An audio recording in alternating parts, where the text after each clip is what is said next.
Olá, pessoal, bom dia, boa sexta-feira. Já peguem o seu café, o seu lanchinho, o seu todinho, ou simplesmente deixa o vídeo rolando e vai cuidar das tuas coisas, porque o vídeo é longo, mas está lotado de informação. No final desse vídeo, você encontra uma entrevista com o promotor de justiça, o Silvio Munhoz, presidente do Ministério Público Pró-Sociedade, o MPPS, em que ele comenta a treta do STF e a prisão do Daniel Silveira. E eu deixei no final do vídeo justamente porque talvez você tenha entrado aqui somente para ver essa entrevista. Então, pula lá para o final do vídeo, que está nos 10 minutos finais.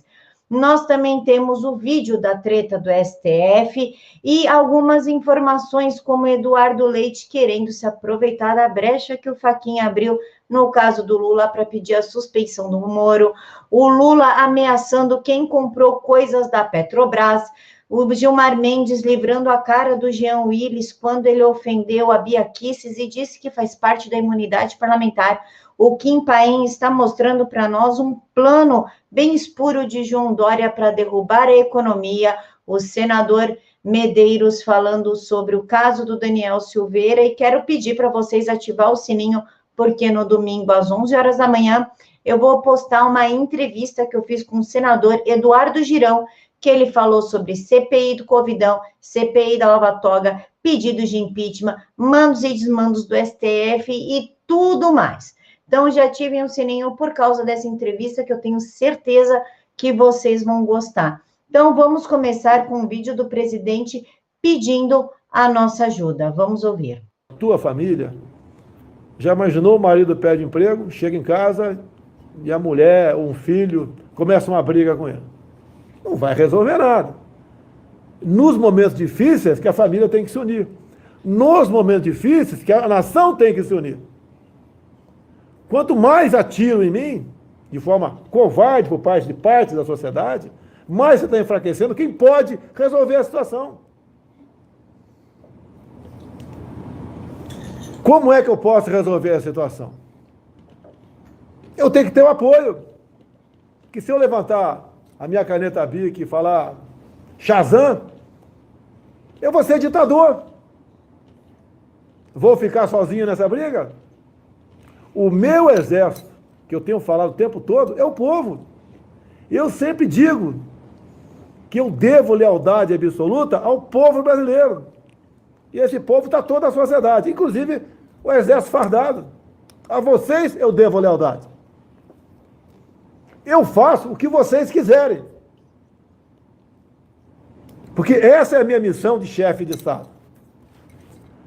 Desunindo, agredindo, fica difícil.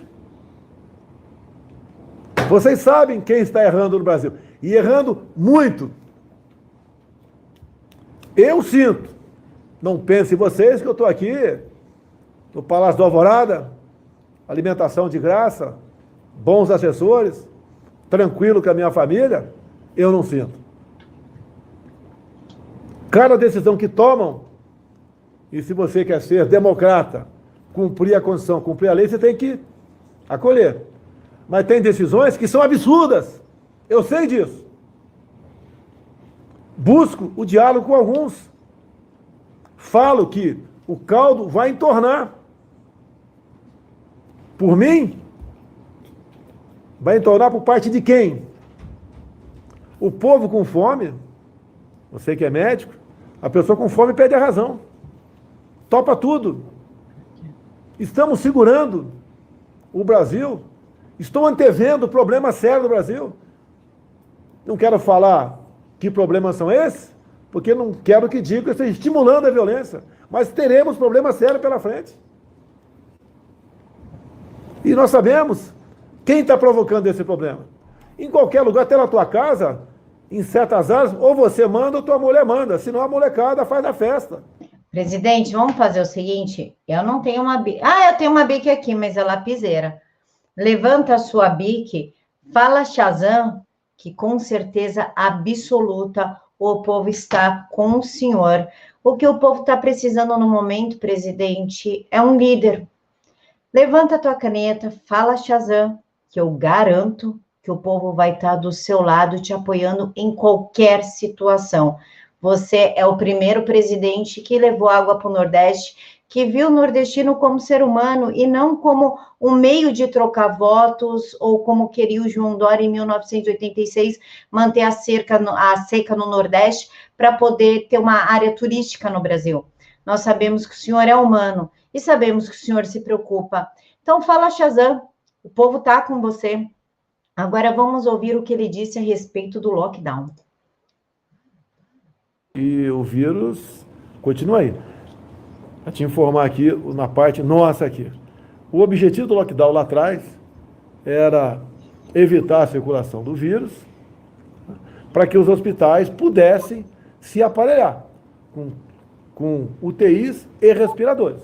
Nós mandamos recursos para todo o Brasil, e recursos abundantes. Tanto é que muitos governadores aí pagaram até folha de pagamento botaram em dia a folha de pagamento e muitas finanças lá. Não deu certo. Agora, você sabe, quando há um lockdown, há uma queda do número de empregados, né? Há uma vítima pela frente, que é aí os empregos, são os empregos.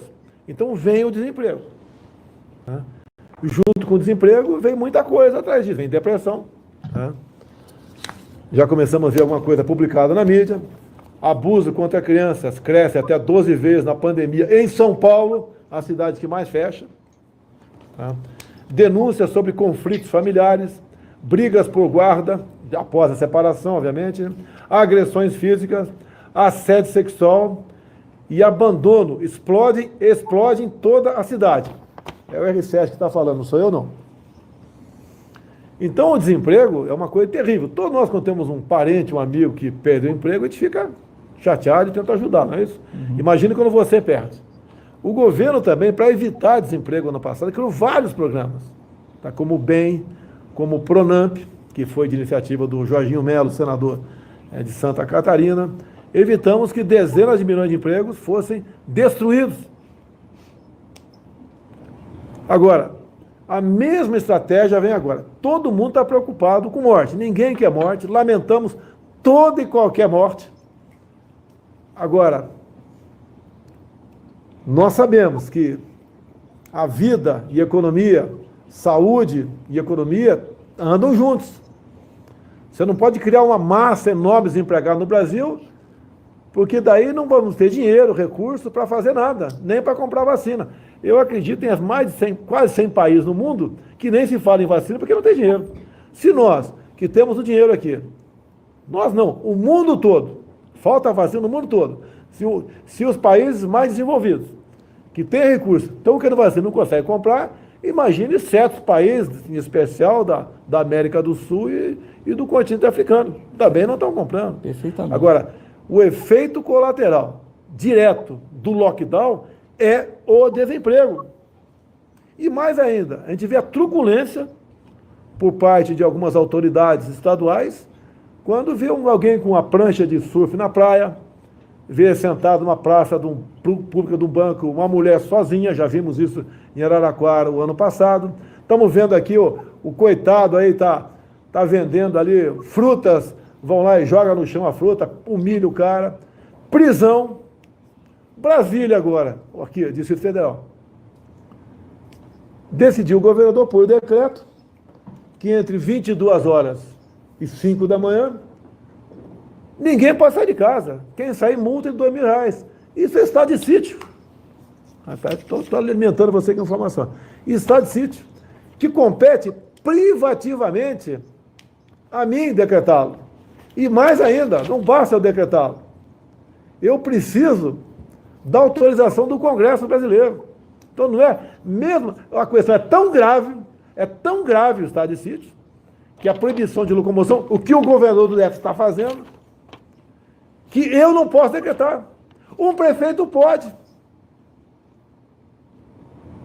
E o Congresso tem que assinar embaixo.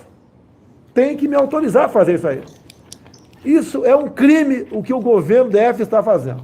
Mas ele não perdeu a oportunidade de mandar um recado bem claro para Dória, Leite e Lula. Vamos ouvir primeiro o recado para João Dória e Eduardo Leite. Se perder, como eu falei naquele vídeo que o ministro Celso de Mello vazou, né? Não era para vazar aquilo, pediam para não vazar, ele vazou. E sabe por que tinha muitos palavrões ali? Porque quando liberavam do Supremo, para não perder a oportunidade, né? Dizer que nós da TV tal, conseguimos vídeo, botaram os vídeos brutos. Entraram 29 palavrões. Entraram 29 palavrões. Alguns falam, como o cara é grosso. Paciência, pô. Quer votar no engomadinho, cabelinho pro lado, que vive com máscara o tempo todo, mas faz festa na casa dele. Tem festa, tem pancadão na casa dele de vez em quando lá. Vote esse cara que ele é educado. Vai falar fino. Vai falar que tá preocupado com a tua vida. Tá um cacete, porra. Tá preocupado com 22. E agora tem outro amiguinho no outro estado, mais no sul também. Ciúmes de homem é foda. Tá? E quem é que aquele tem uma ambição pelo poder é pior ainda. Mas ele também respondeu ao Lula e eu, particularmente, achei a resposta para o Lula muito mais engraçada. Passa a ser terraplanista. Um jumento me chamando de terraplanista, um jumento. Eu tenho 2 cursos superiores. Tem gente que tem curso superior continua burro, né? Ou não consegue debater, raciocinar. Tenho 2 cursos superiores. Agora ele recomenda o quê? 51? Só pode ser 51. Curtido em cobra, surucucu, pico de jaca dentro da garrafa. Só pode ser isso aí. Quem não quer tomar esse trem, não tome, pô. Eu tomei.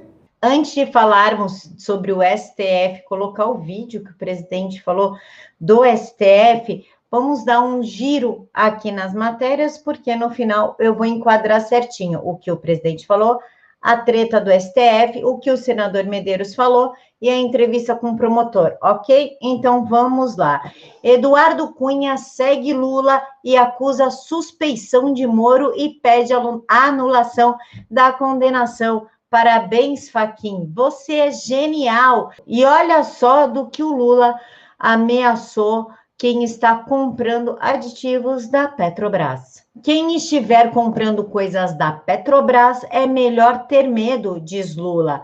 Ele ainda disse em entrevista coletiva que é contrário às privatizações e à independência do Banco Central. A independência do Banco Central estava sendo discutida no Congresso somente há 30 anos, tá? Dizendo que considera melhor o Banco Central estar na mão do governo do que na mão do mercado.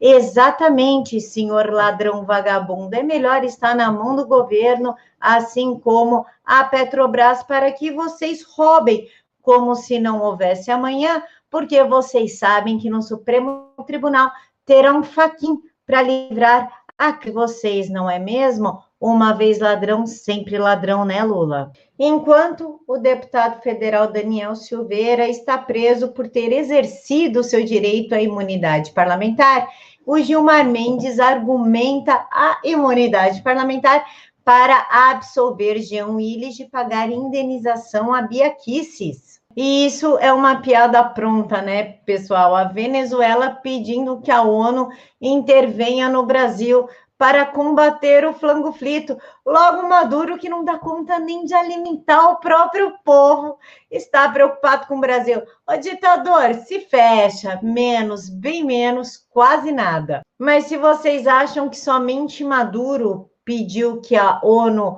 ultrapassasse as barreiras da segurança nacional, da soberania nacional, não. Temos o antagonista, esse blog de 3 linhas, pedindo para que Biden faça uma intervenção sanitária no Brasil. Eu não sei por que essa besta, esse santo, não vai morar nos Estados Unidos, porque quem está precisando de intervenção é essa galerinha do blog Fake News de 3 linhas. Inclusive o Renato Barros, o Renatinho do canal Questiona-se, levantou bem aqui uma coisa, além de segurança nacional, o artigo 9º diz que tentar submeter o território nacional ou parte dele ao domínio ou à soberania de outro país dá uma pena de reclusão de 4 a 20 anos. E aí, André Mendonça, e aí, STF, tem alguém tentando subverter a ordem do país. Que tal aí, no mínimo, uma investigação, um inquérito? Inquérito dos pedidos antidemocráticos. Não, inquérito dos pedidos contra a soberania nacional.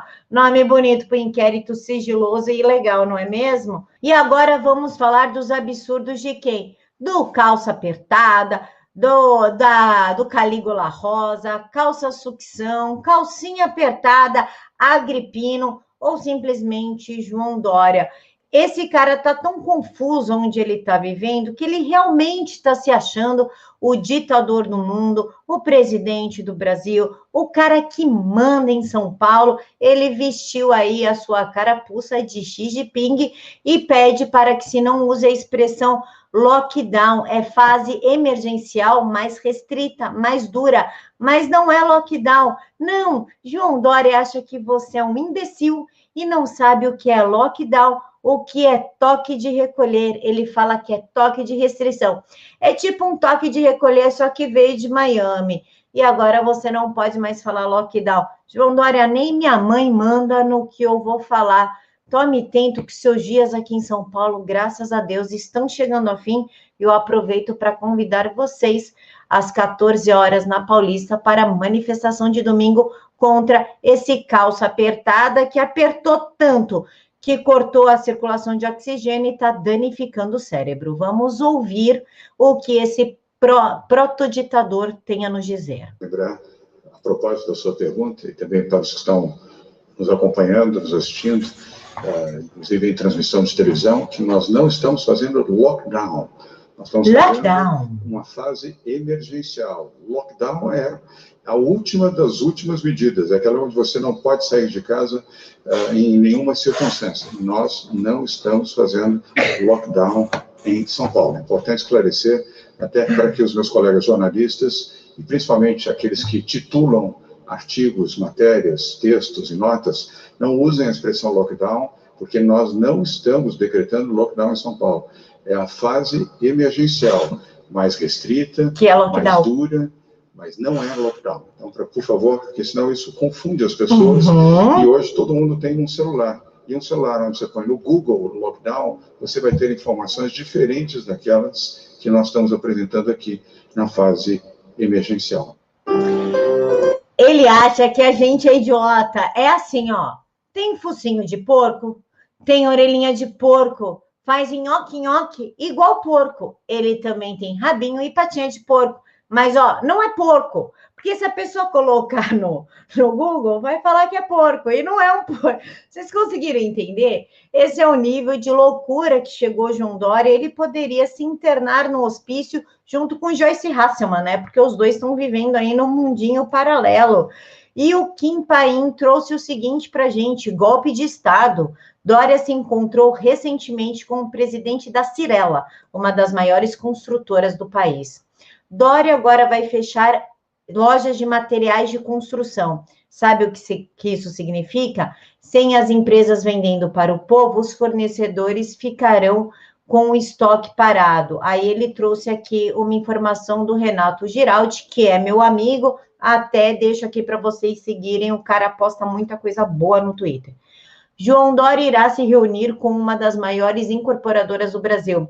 Lockdown para fechar o comércio e abrir novas áreas de expansão. Reunião com tal. Nessa gestão, Bruno Covas terá que revisar o plano diretor da cidade de São Paulo. Pelo que se nota, logo o segmento imobiliário ganhará uma nova área de expansão. Quem continua, oferta versus demanda. Com os estoques parados, os fornecedores se verão obrigados a baixar os preços. As grandes construtoras compram diretamente dos fornecedores, logo comprarão tudo a preço de banana. Dória está em conluio com os grandes empresários. A Cyrela não ama o Brasil. Não, Kim, a Cyrela não ama o Brasil, assim como a C&C e todas as outras grandes empresas que querem sufocar as empresas de bairro, né? As lojas de bairro. Só que tem uma questão, Kim. No primeiro e segundo lockdown, eu já nem sei mais quantos lockdown que teve em São Paulo, mas vamos pegar lá, abril e maio. Fechou todas as lojas, por exemplo, de Santana, que são as famosas lojas de bairro que revendem roupas.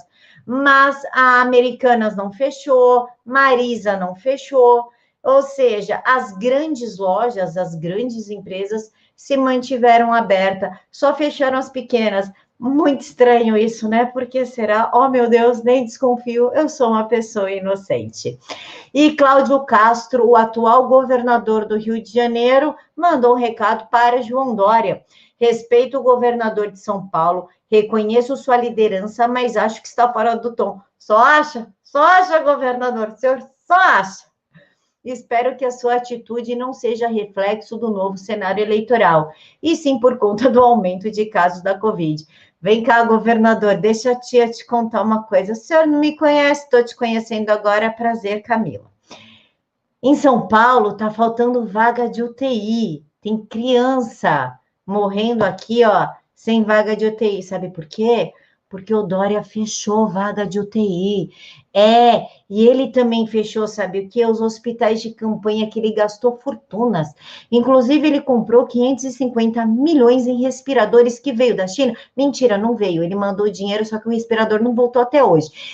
E olha só, ninguém está investigando isso. Tá todo mundo bem quietinho. Então, governador, não é por conta do aumento, não. É foco na eleição de 2022. Recomendo a ele um chá de camomila e que cuide de São Paulo, porque do Rio eu cuido. Governador, achei bem sincero da sua parte, mas no lugar de camomila, a gente pode botar um Rivotril? Porque quem sabe dormindo, ele dá sossego para o povo de São Paulo e a gente consiga voltar a produzir e voltar a gerar renda no Estado e, por consequência, no Brasil, tá? E para a gente finalizar, agora sim, sobre o STF.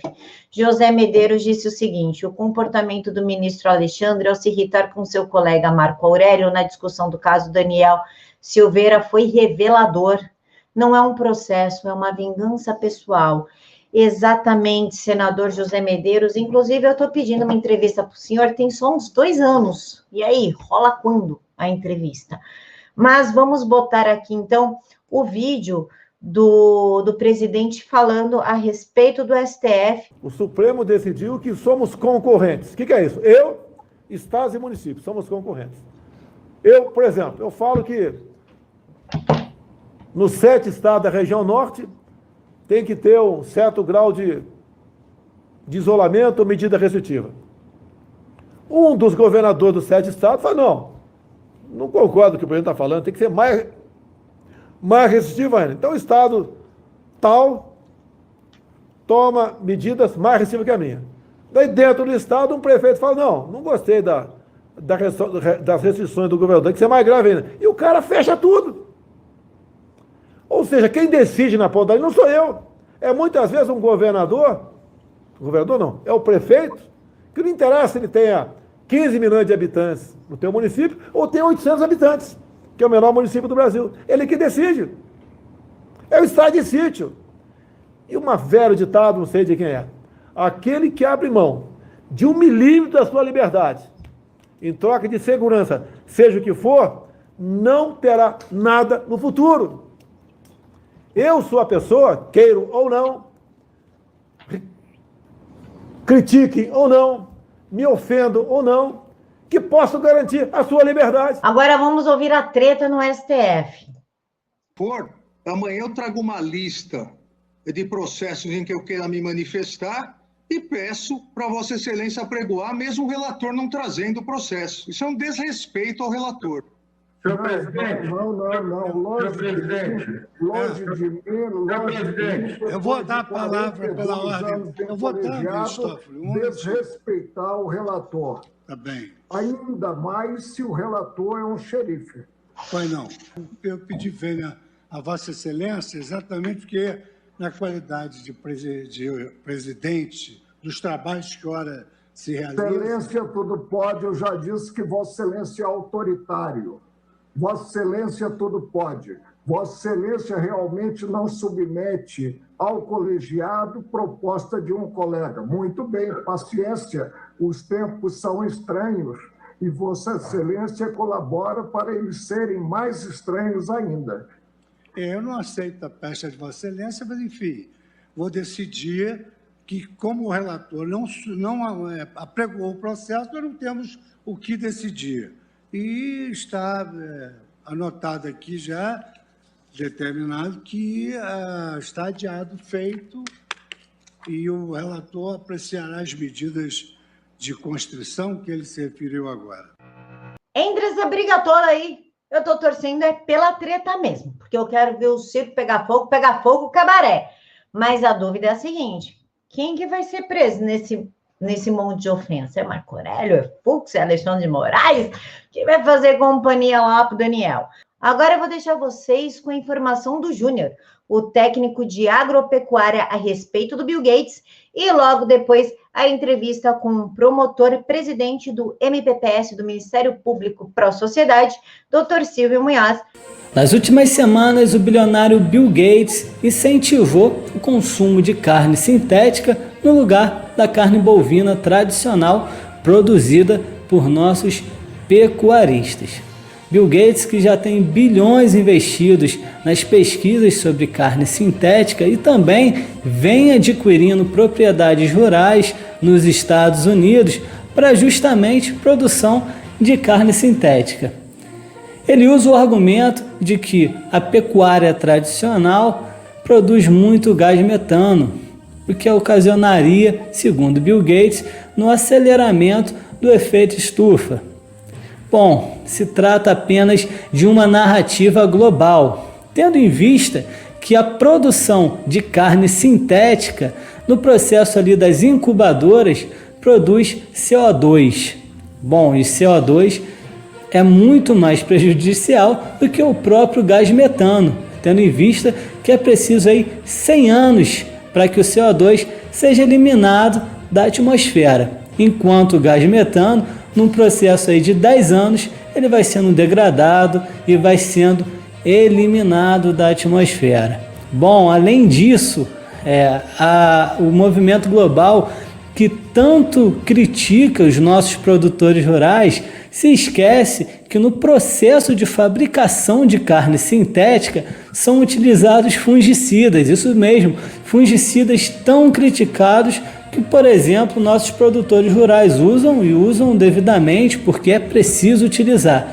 Então quer dizer que para a produção de carne sintética do movimento global vale, mas para os nossos produtores rurais não vale? Bom, isso se trata de uma grande hipocrisia. E com certeza não vai ser mais uma narrativa global, mesmo que apadrinhada por Bill Gates, que vai calar nossos produtores rurais, afinal, a gente alimenta o mundo. Aqui Júnior Freitas para o portal Factum. Agora sim vocês vão para a entrevista. Beijos! Pessoal, todos nós ficamos estarrecidos com o julgamento hoje do STF, que estranhamente decidiu manter o deputado federal Daniel Silveira preso, mesmo que a PGR já tenha pedido para soltá-lo, desde que ele use tornozeleira eletrônica e não se aproxime do Supremo Tribunal Federal. Para explicar o que aconteceu, eu trouxe o doutor Silvio Munhoz, que é promotor e presidente do Ministério Público Pró-Sociedade, o MPPS, que inclusive soltou uma nota pública hoje, a nota está transcrita aqui na caixa de informações. Doutor Silvio, que decisão foi essa do STF? Bom, em primeiro lugar, boa noite, Camila, um prazer te rever, fazia horas que não falávamos, né? E é sempre bom te rever e poder falar contigo. Na realidade, a nota que tu falou, que nós largamos mais cedo, ela trata da decisão do ministro Fux quanto aos processos, né, do senhor Edson Lula da Silva, o senhor Luiz Inácio Lula da Silva, não sei de onde eu tirei o Edson, tá? Mas, na realidade, eu acho que elas estão concatenadas, né? Porque nós vivemos um momento surreal no Brasil. Nós vivemos um momento, assim, que acho que ninguém, tu falou, estamos estarrecidos com a decisão, acho que ninguém mais fica surpreso ou estarrecido com as decisões do STF. Infelizmente, né? Porque a gente que trabalha no meio do direito sempre teve um respeito, e tem ainda, né? Um respeito pela Suprema Corte, e a gente ainda tem, até mesmo porque ela é perene, tanto que ela fez há poucos dias 130 anos, embora não se tenha o que comemorar, e ela vai continuar existindo por, né, provavelmente toda a vida democrática do Brasil. O problema é que os ministros que lá estão hoje talvez em virtude do seu viés ideológico, que a grande maioria deles lá foi colocado pelo Partido dos Trabalhadores, tá? E pelo que parece, pelo que estão demonstrando hoje, né, muito mais pelo viés ideológico, pelo conhecimento jurídico, pelo notório saber jurídico, né, tem feito inúmeras decisões que, eu confesso a ti, no início me surpreendiam, me deixava estarrecido. Eu hoje fico olhando todas as manhãs, né, as notícias para ver qual vai ser o absurdo do dia que será protagonizado pela nossa Suprema Corte, né? Essa decisão de hoje, ela está bastante dentro do que eles vêm fazendo e concatenada com essa que nós damos a nota, porque na realidade nós vimos no Brasil hoje que tu pode praticar qualquer crime. Corrupção, então, nem se fala. Corrupção é um crime assim, ó, vai para a rua, né, tanto que ali você vê José Dirceu na rua, tantos outros na rua, no máximo em prisão domiciliar, né, e se conseguirem uma desculpa, eles anulam o processo, como acabaram. O anular o processo ainda está por ser anulado pela suspensão, mas na realidade foi anulado porque o ministro Fachin disse que o fórum era incompetente. Se o fórum era incompetente, ele está anulando os processos. Tá? E assim, ó, o traficante, há poucos dias teve uma decisão, né, nós vimos, eu até postei numa das redes, se não me engano foi no Instagram, que o cidadão foi preso com 188 quilos de cocaína, e o Supremo disse que isso não é motivo, que isso não ofende a ordem pública, que não é motivo para ficar preso. Quer dizer, e traficantes têm sido soltos a toda hora. Então, na realidade, hoje no Brasil, com esta composição do nosso Supremo, que tem de ser respeitado porque é eterno, estes 11 passarão, estes 11 passarão, o Supremo vai continuar, e se Deus quiser, no futuro teremos, né, outros ministros que realmente tenham notório saber jurídico, que se preocupem, né, com um Brasil melhor, tá? Mas para estes 11, né, o que parece a única coisa que importa é aquilo que o ministro Toffoli, quando era o presidente do Supremo, disse, né? Ele disse que o tribunal, não sei se tu lembra, um pouco antes de ele sair, de ele passar o cetro, né, ele disse que o STF era o editor da nação. Né? E na realidade, para mim, ali, ele, usando aquilo que se chama de politicamente correto, que gosta muito o progressismo de adotar as palavras mais palatáveis para a sociedade, na realidade, ele trocou o editores, ele não queria dizer editores, ele queria dizer censores da nação. E para ser mais palatável ao público, ele chamou de editores da nação. E de lá para cá eles têm feito isso. Eles têm feito isso. Porque quem fala o que eles não estão de acordo, se cria um processo, né, como o inquérito do fim do mundo, que, primeiro, não tem fim, porque nunca vi um inquérito durar tanto. Né? Um inquérito tem prazo de 30 dias, prorrogáveis mais 30, às vezes, quando é crime hediondo, o prazo é maior. Mas, assim, ó, inquérito que já está durando quase 2 anos, é uma coisa inominável. Né? E dentro desse inquérito, em que os membros do Supremo são vítimas, são investigadores, são delegados, são juízes e são promotores, houve inúmeras apreensões, houve inúmeras invasões de domicílio, houve inúmeras prisões, muitas mantidas hoje ainda, embora em prisão domiciliar, né? E dentro dessas prisões, aí eu sinceramente não sei te dizer exatamente em qual dos dois, porque são dois, o que a gente chama de inquérito do fim do mundo, que seria aquele primeiro das fake news, e tem o inquérito dos atos antidemocráticos. Né? E num destes dois foi preso o deputado que tu falaste, o deputado Daniel Silveira, que foi preso.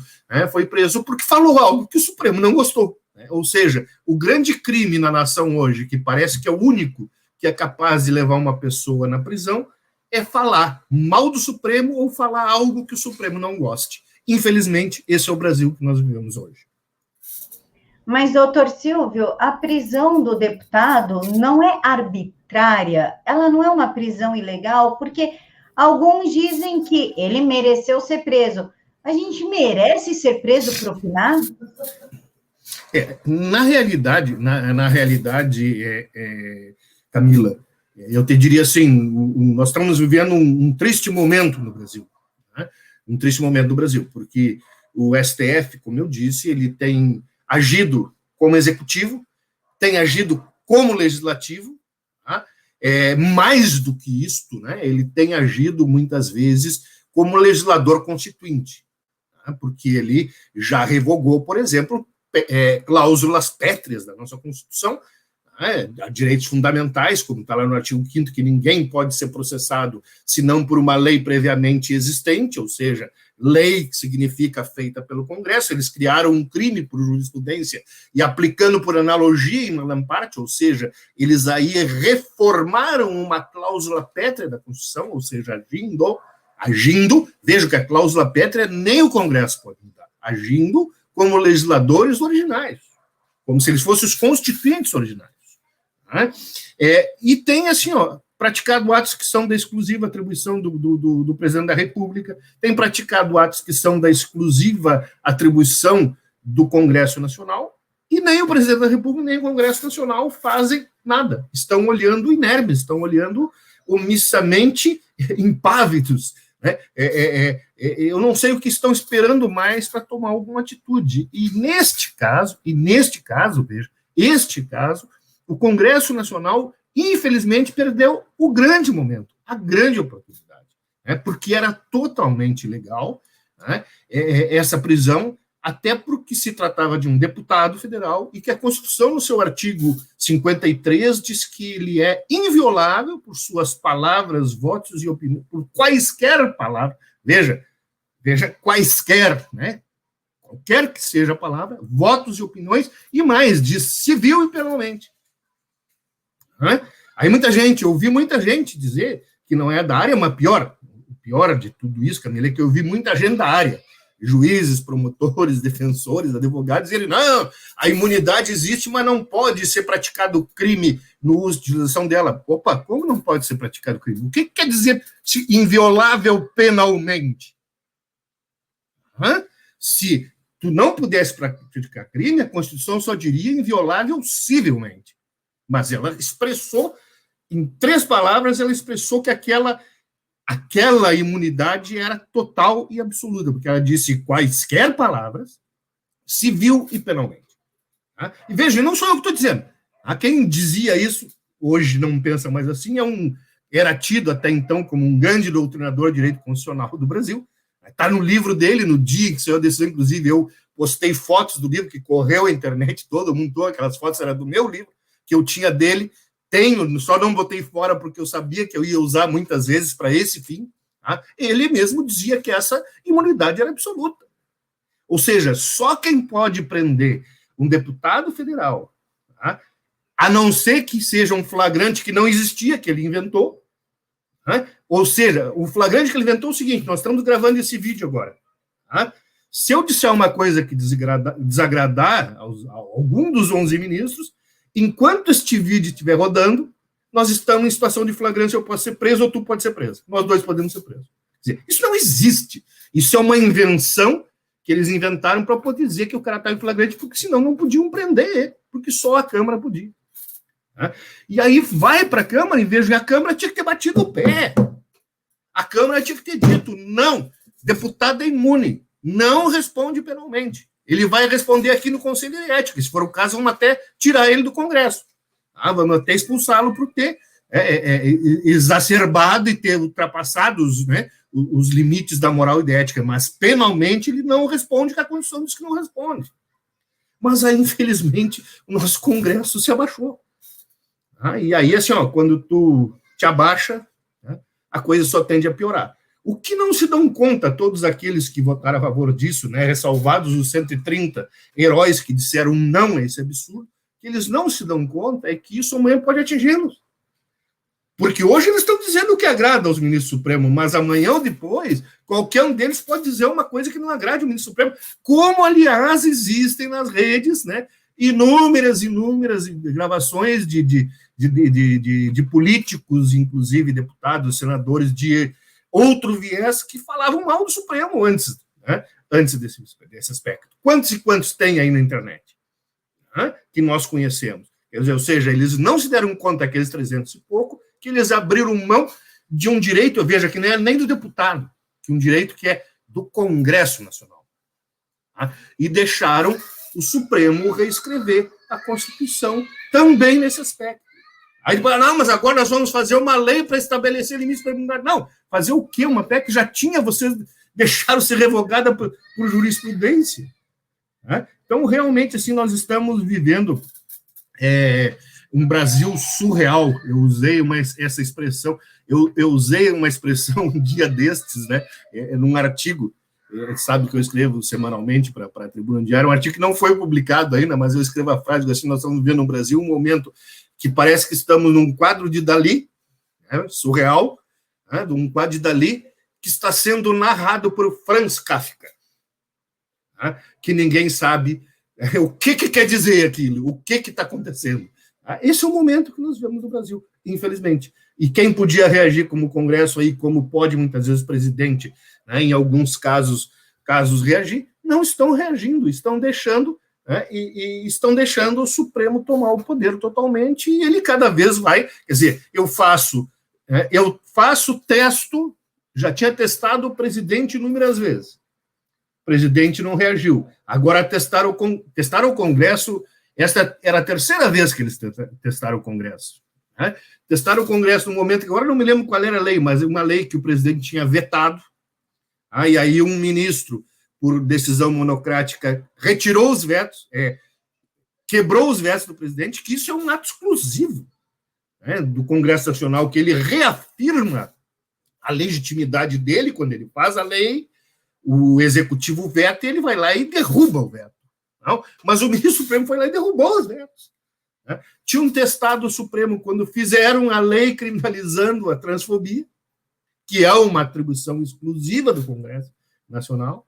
Quer dizer, tinham testado várias vezes o Congresso Nacional, tinham testado várias vezes o presidente da República, e eles foram deixando. E aí aquela história vai sentindo o gosto do poder e vai aumentando, e cada vez vai apertando mais o laço. E é o que nós estamos vendo hoje, né? E o teste máximo foi esse, do artigo 53 da Constituição, e infelizmente a Câmara se dobrou. Por isso que o Daniel Silveira está até hoje preso.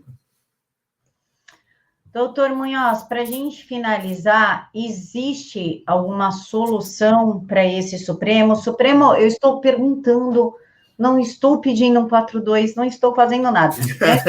Eu Superblack para cá de novo. Não quero acordar 6h30 da manhã, viu, Supremo? É uma pergunta.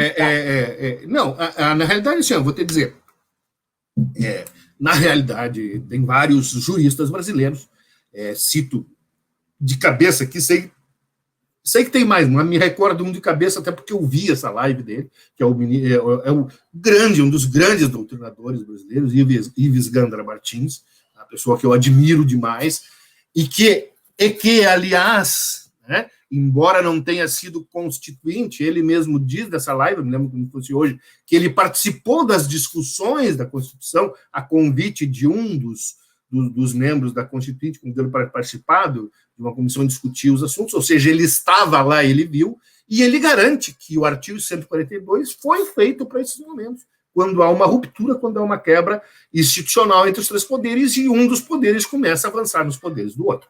Tá? Então, isto não sou eu, não és tu que está dizendo, eu estou citando aqui um grande doutrinador brasileiro, tá? E que é reconhecido pelos próprios ministros. O Alexandre de Moraes tem um livro em coautoria com ele, tá? O Ives Gandra Martins, que diz que o artigo 142 existe para solucionar esse tipo de situação. Tá? Mas, na realidade, existiria uma outra forma, né? Porque a nossa Constituição, assim como todas as constituições democráticas, elas costumam ter o que a gente chama de pesos e contrapesos. Né? Ou seja, toda aquela pessoa que detém em uma democracia um determinado poder tem que ter uma forma de controlar esse poder. Ou seja, ela tem o poder, o peso, mas tem que ter uma fiscalização, um controle para esse peso, que é o que a gente chama de contrapeso. Para aqueles troços, que nem uma balança. Se ela exacerbar o poder, o contrapeso vai lá e faz a balança se equilibrar e ficar parelha de novo.